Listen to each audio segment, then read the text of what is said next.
shoot guns, we get sniffed by police officers, we are looked at as the embarrassments of the school district. And when we really try hard to change these things, most of the time we don't even have you by our side to do so. This community that we strive for cannot exist unless the teachers take more of an interest in the issues of the students that they are teaching. If we are constantly being recruited to fight an unjust war by the military, then we won't be able to build our communities because we will probably be elsewhere destroying one. If we are being searched by police dogs, that proves that the school does not trust us. And if teachers do not speak up about it, they are either one of three options: supporting the search, don't care about the search, or are too afraid to speak up about it. Teachers a lot of times do not have a voice because they are at risk of losing their jobs or not having tenure at the end of the year. But teachers, when you do have a voice, use some of it to defend the students because we defended you when you needed it.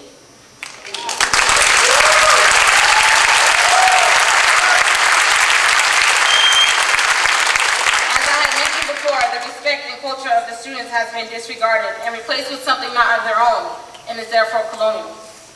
To teachers, I think that there has been a misconception of what it means to respect the person, in this case the students you teach and have taught. To build a community, respect is key because if someone feels disrespected, then they might not want to participate in the building of that community.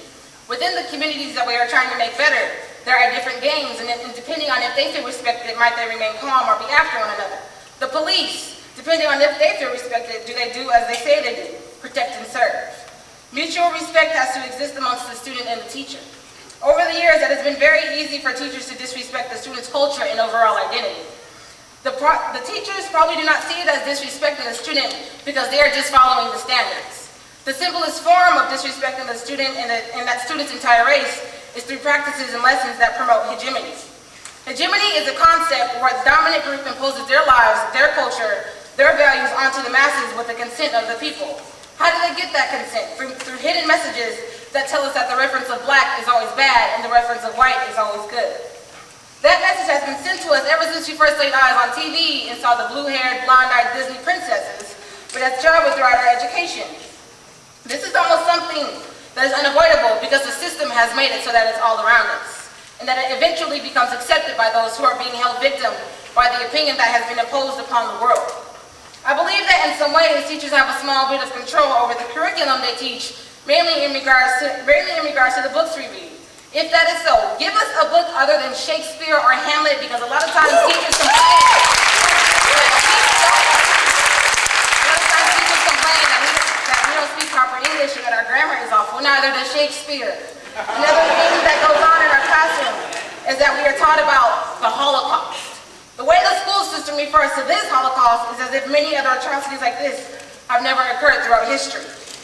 The untold story of the killing, murdering, and near extinction of the Native American race on this land is one of the greatest atrocities in American history.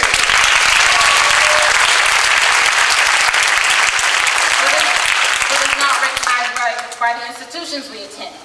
Not because one is worse than the other, but the people who write the books for the school system fail to recognize this atrocity because it could be their ancestors who are responsible for this. The amount of Africans who died in the diaspora is a massive amount that can be defined as a Holocaust or genocide, but is never recognized as one.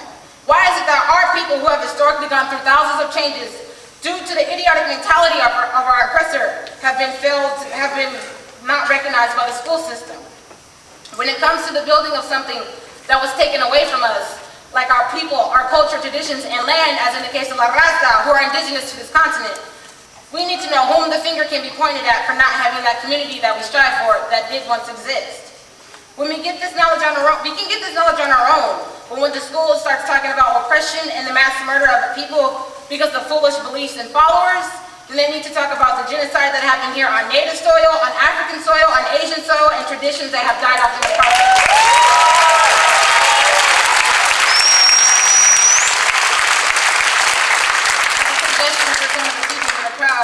If you want to read on the topic of genocide, read the book First They Killed My Father by Lung Ung, and that'll give you a good perspective of just about how 3/5 of the Cambodian race was wiped off the face of the earth. So to kind of refresh and bring it back, the curriculum in some of the classes can be shown from many perspectives when it refers to oppression and genocides that have happened throughout time.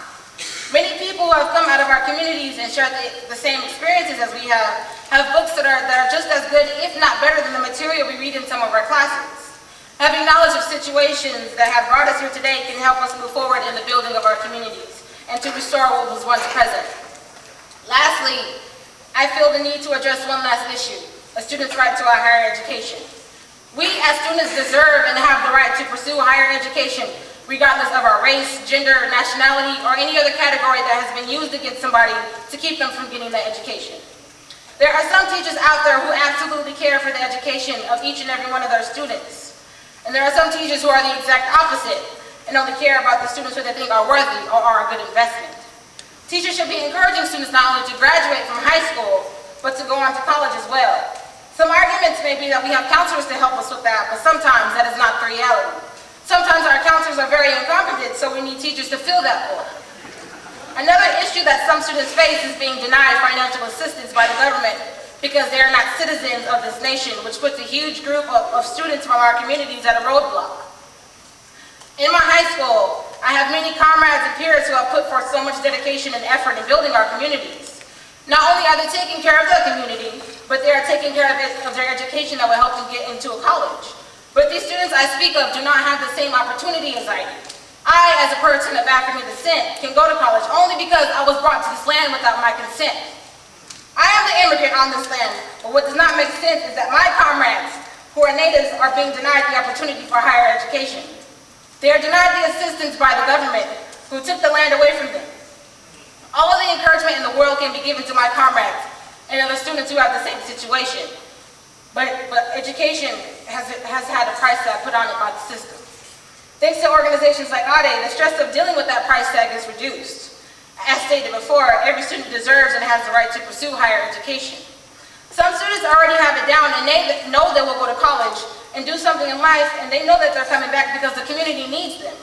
But some of us honestly feel that some teachers don't give a damn whether we pass or fail. So teachers, we need you to help us get that education because the community depends on it. We need you to use what you learned in college and that second education to make sure that we get to college and come back and use what we gained to make our communities a better place to live and prosper. Teachers have it down for what they need to do. So students, we need to have self-determination. Key word, self. Not in the sense that we get out there and get our own and do our own thing and only worry about ourselves, but really have it inside of us to really want to make where we live a better place while doing it with the many minds of community members. We have to be relentless in getting this education because the oppressor is relentless and will never stop trying to hold us back. We have to strive to become those active members in our communities because in the end, when all the fighting, working, studying, and educating of our people turns into that community that is free of oppression and hatred, then that will be the biggest victory that we have achieved as a people altogether.